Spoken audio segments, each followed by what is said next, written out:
Hello friends, வணக்கம் and welcome to my favourite recipes Tamil. இன்னைக்கு ஒரு ஸ்வீட் ரெசிபி பார்க்கலாம். இந்த ஸ்வீட் செய்யறதுக்கு நமக்கு 10 நிமிஷமே போதும். வாங்க எப்படி செய்யுதுன்னு பார்க்கலாம். ஃபர்ஸ்ட் ஒரு கடாய் வச்சுக்கலாம். அதில் 1 டேபிள் ஸ்பூன் நெய் ஊற்றிக்கலாம். முந்திரி பருப்பு போட்டு நல்லா வறுத்து எடுத்துக்கலாம். முந்திரி பருப்பு நல்லா பொன்னிறமா ஆற வரைக்கும் வறுத்து எடுத்துக்கோங்க.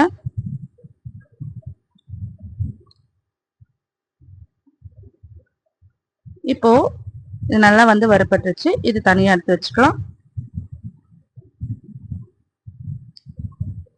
இந்த ரெசிபி செய்யறதுக்கு நமக்கு நிறைய இன்கிரீடியன்ஸ் தேவையில்லைங்க. ஒரு பேக்கெட் மில்க் பிஸ்கெட் இருந்தா போதும், நம்ம ஈஸியா இதை செஞ்சிடலாம். ஸோ இப்போ ஒரு பேக்கெட் பிஸ்கெட் எடுத்துக்கலாம். இதை நல்லா இந்த கடாயில நல்லா அரேஞ்ச் பண்ணிட்டு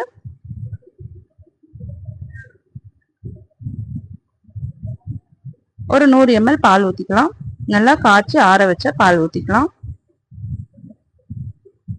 அதாவது 1 டம்ளர் அளவு பால் ஊற்றிட்டு ஒரு 2 நிமிஷம் ஹை ஃப்ளேமில் வச்சுக்கலாம். பிஸ்கெட் நல்லா வெந்துடும்.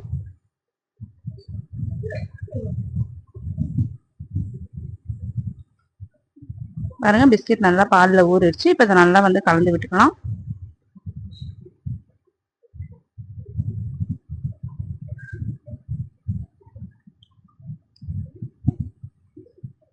ஸோ குழந்தைங்களுக்குலாம் ரொம்ப பிடிச்ச பிஸ்கெட் வச்சு நம்ம இந்த ஸ்வீட் ரெசிபி செய்யும்போது நல்லா விரும்பி சாப்பிடுவாங்க.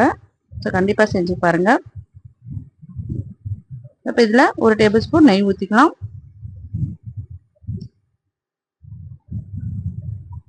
நல்லா கடாயில் ஒட்டாமல் வர்றதுக்காக நம்ம 1 டேபிள் ஸ்பூன் நெய் ஊற்றிக்கலாம். நல்லா டேஸ்டாகவும் இருக்கும்.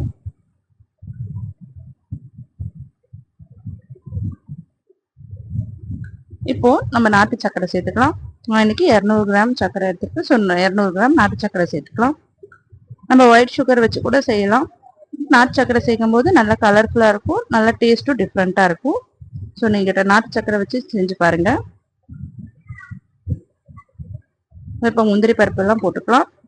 ஸோ அவ்வளோதாங்க, சூப்பரான ஸ்வீட் ரெசிபி ரெடி ஆயிடுச்சு. நீங்களும் ட்ரை பண்ணி பாருங்க. ட்ரை பண்ணிட்டு எப்படி இருந்ததுன்னு கமெண்ட் பண்ணுங்க. இந்த வீடியோ உங்களுக்கு பிடிச்சதுன்னா நம்ம சேனலை சப்ஸ்கிரைப் பண்ணிக்கோங்க, லைக் பண்ணுங்க, ஷேர் பண்ணுங்க. தேங்க்யூ ஃபார் வாட்சிங்.